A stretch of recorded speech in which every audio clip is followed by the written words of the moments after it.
Okay, welcome back. Here we are with our NobSound push-pull amp again. So this is the next in the series of tries to see if we can make it stop oscillating. So the last suggestion online was to switch the red and blue lines on the primary of the output transformer. So we tried that and we still oscillated. So then I just pulled off the feedback line on each of the channels and it didn't oscillate, but then without the negative feedback it had a lot more gain and it was fairly distorted, but at least it wasn't oscillating. So this time around I have taken the green and black wires off the transformer and swapped only the green and black wire, but left the speaker connections and the feedback line on the same end. So if I was to relabel this, this would say black and this would say green, but the ground and the feedback connections would still be there. So that's what we're trying this time. And luckily, let's see, I'll zoom in a little bit. I left enough transformer windings. I left them long because I thought, who knows what's going to happen, and it turned out to be true. So you can see there's no power and there hasn't been yet, so there's no voltage. But you can see they are fairly long, and now you can see the green wire here going to black, which is the ground between the two blacks. And then let's see, the old black wire is now going down here, and it runs also to the feedback line, which goes over here to left negative feedback. Now that I look at it, let's see, we also have let's see, did we do this right? We have the black lead, yeah, going to negative feedback, that's good. And the two blacks are tied together, that's good. Or the two grounds are tied together, which are now the green lines.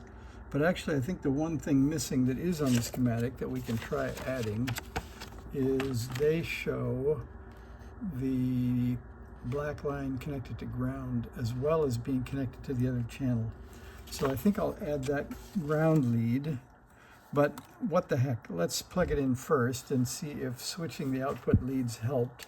So I'll back up and I guess we can lay it down for added effect because we don't expect any smoke at this point. So we'll plug it in and we'll see how lucky we feel here. Let's see, it is on the lower end. There we go. All right, so there's the big power switch. And the CD player is already on. I'll hit play. So that's already giving us some signal source.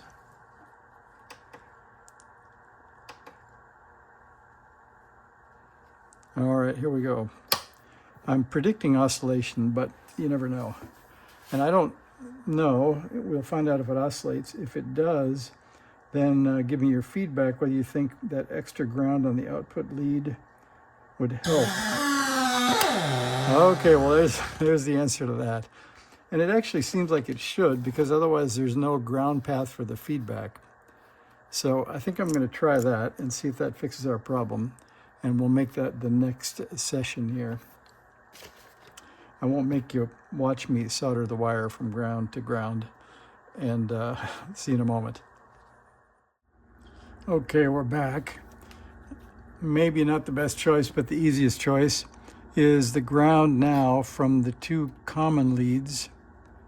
Let's see, did I do the right thing? This is the ground. And unfortunately, I hooked it to, let's see, what did I got? You know, I think I was actually okay in the first, no, I wasn't. So there's a feedback lead here. So this should be right feedback. So this should actually be ground.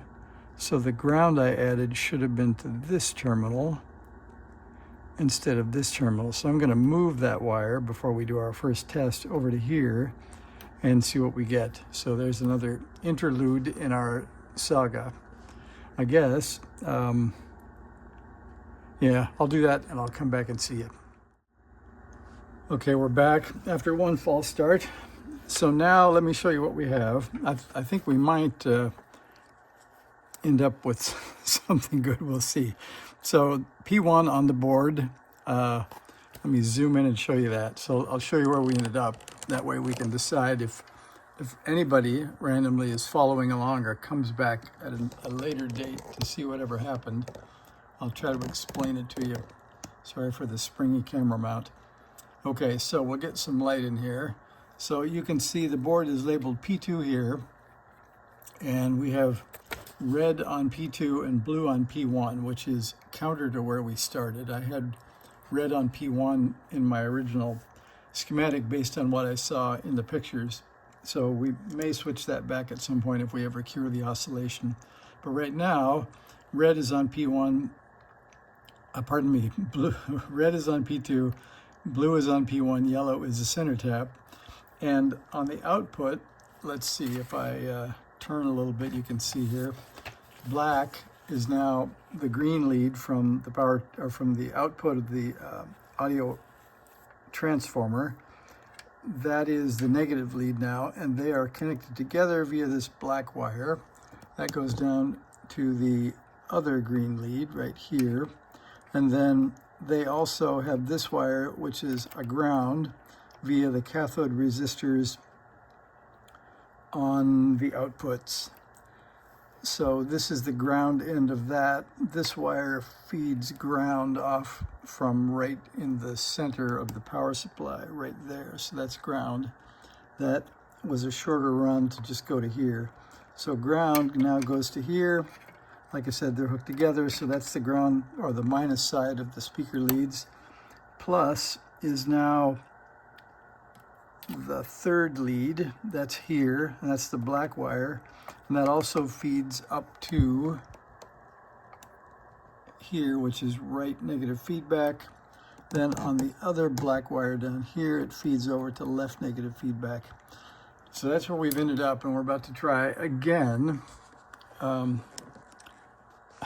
Not expecting too much, since we've had oscillations on every attempt except for the one where I pulled off the feedback wires. So let's get this down here again and try it. See, CD player's going. Let's see what we get. It looks pretty anyway, doesn't it? So one day we'll get out the fancy wooden sides that came with it. I haven't even opened those yet, but those go on the sides, so it'll be quite lovely. And it's got this bottom, so it'll be a real finished up piece of equipment. All right, I think we're warmed up. It's not squealing yet. That's a good sign.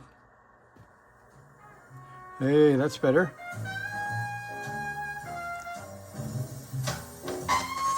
Well, I'd say it's better. At least it's not oscillating. And up to, what would I call that? 1, 2, 3, 4, 5, 6, 7, 8, 9, 10, 11, maybe 11 detents. It sounds pretty okay. But 12, 13, starts distorting at what is kind of a mild listening level, so I don't think that's the output. But anyway, I think we're up to the point now of the next bug, so we'll get the scope out and see if we're clipping or what kind of distortion we're getting. But at least we now have an amplifier that makes music, so that's something. So I think I'll write success on this video and see if that causes more people to take a look. What do you think? Success B-, I guess? So at least we're somewhere positive. Thanks for watching.